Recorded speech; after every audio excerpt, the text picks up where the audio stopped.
মাজে সময়ে বিতৰ্কৰ মাজত সোমাই পৰে অসম সাহিত্য সভা আৰু এইবাৰো এক সভাপতি কেন্দ্ৰিক বিতৰ্কৰ মাজত সোমাই পৰিছিল।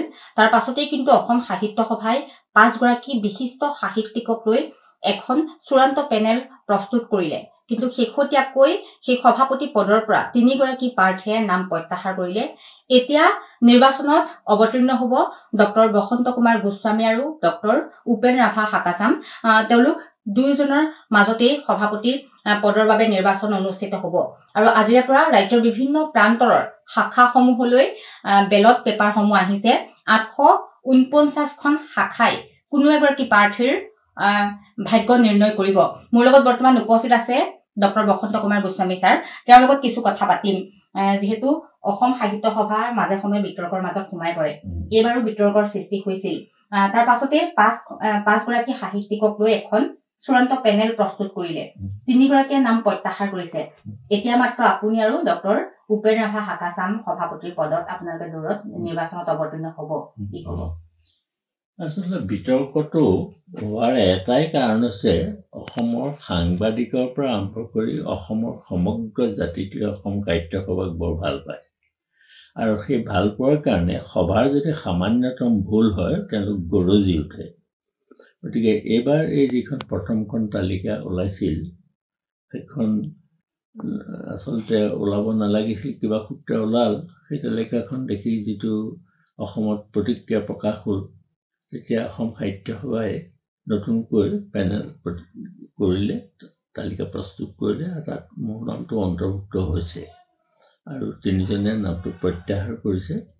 গতিকে অৱশেষত আমি 2জন থাকিলোঁ, ডক্টৰ উপেন ৰাভা হাকাচাম আৰু মই, যে আমাৰ এই 2জনৰ মাজতেই আচলতে প্ৰতিদ্বন্দ্বিতাটো হ'ব। 849খন শাখাই এই ভোটদান প্ৰক্ৰিয়াত সহযোগ কৰিব। তাৰপিছতে 21 তাৰিখৰ পৰা ভোটদান প্ৰক্ৰিয়া আৰম্ভ হ'ব আৰু 4 ডিচেম্বৰত ভোটদান প্ৰক্ৰিয়াটো সামৰণি পৰিব।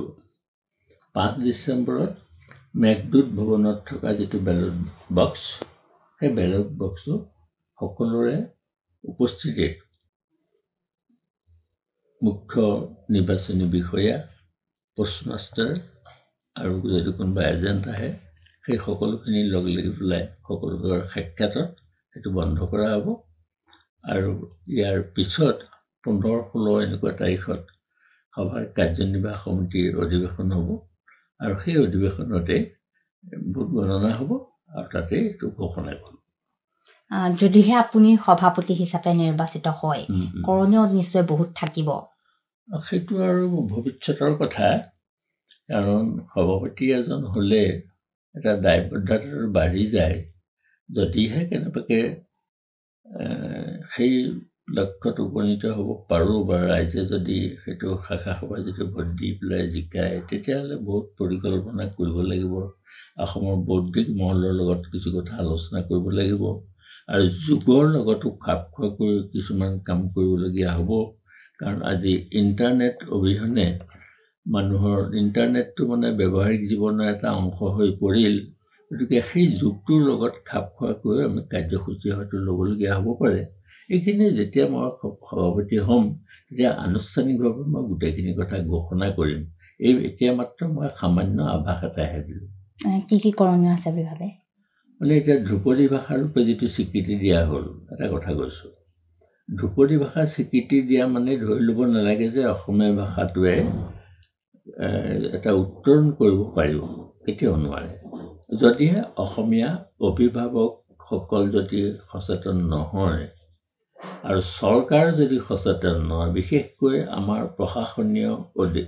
প্ৰশাসনীয় যিখন অধিনিয়ম, সেই অধিনিয়মখন যদি কাৰ্যকৰী কৰি ক্লাছ 10লৈকে যদি অসমীয়া বাধ্যতামূলক কৰা নহয় আৰু অন্য ঠাইৰ পৰা অহা মানুহে অসমীয়া নিশিকিলে চাকৰি কৰিব নোৱাৰাৰ ব্যৱস্থা যেতিয়ালৈকে নহয়, অসমীয়া অভিভাৱিকাই নিজৰ সন্তানক জীৱনৰ কাৰণে গঢ় দি তুলিবলৈ যদি চেষ্টা নকৰে, কেৱল জীৱিকাৰ কাৰণে গঢ় দি তুলিবলৈ চেষ্টা কৰে আৰু নিজৰ সন্তানক অসমীয়া পাঠ্যপুথি এখন পঢ়িবলৈ যদি নিদিয়ে, গল্প কবিতা এনেকুৱা ধৰণৰ, আৰু তাৰ লগে লগে তেতিয়াহ'লে কি হ'ব অসমীয়া ভাষাটো ধ্ৰুপদী স্বীকৃতিয়ে কোনো সহায় নকৰে গতিকে পিতৃ মাতৃয়ে এটাই কাম কৰিব লাগিব যে তেওঁলোকৰ সন্তানক জীৱনমুখী কৰিব লাগিব জীৱিকামুখী নহয় জীৱিকামুখী হ'লে তেওঁ এজন সফল ব্যৱসায়ী হ'ব পাৰে সফল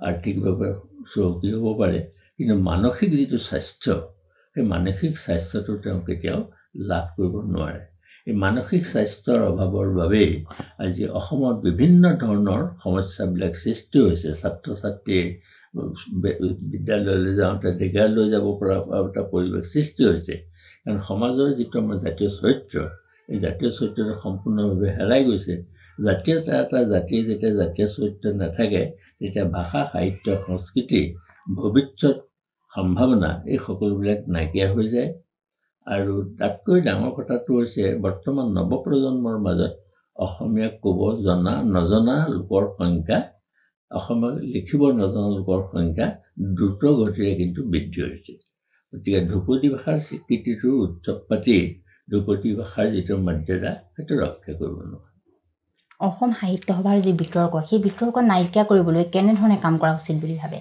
বিতৰ্কটো হ'বই বিতৰ্ক মই আগতেই কৈছোঁ বিতৰ্ক এইকাৰণেই হ'ব অসমৰ জাতিটোৱে সভাই ক'ৰবাত সামান্য পিছল খালেও সেইটো লক্ষ্য কৰি থাকে ইয়াৰ মূল লক্ষ্যটো হৈছে সভাৰ প্ৰতি থকা তেওঁলোকৰ আন্তৰিক শ্ৰদ্ধা গতিকে সেই শ্ৰদ্ধাত কৰি থকা এটা জাতিয়ে যেতিয়া নিজৰ সভাখনৰ ত্ৰুটি বিচ্যুতি দেখে তেতিয়া সেইখিনি তেওঁলোকে আঙুলিয়াই দিয়ে বিতৰ্কৰ সৃষ্টি কৰে আৰু তাৰ পৰাই প্ৰাণ শক্তি আহৰণ কৰি সভাই যাতে নিজক বিতৰ্কমুক্ত কৰিবলৈ যত্ন কৰে সেইটোৱে হৈছে সভাৰ প্ৰথম ডিউটি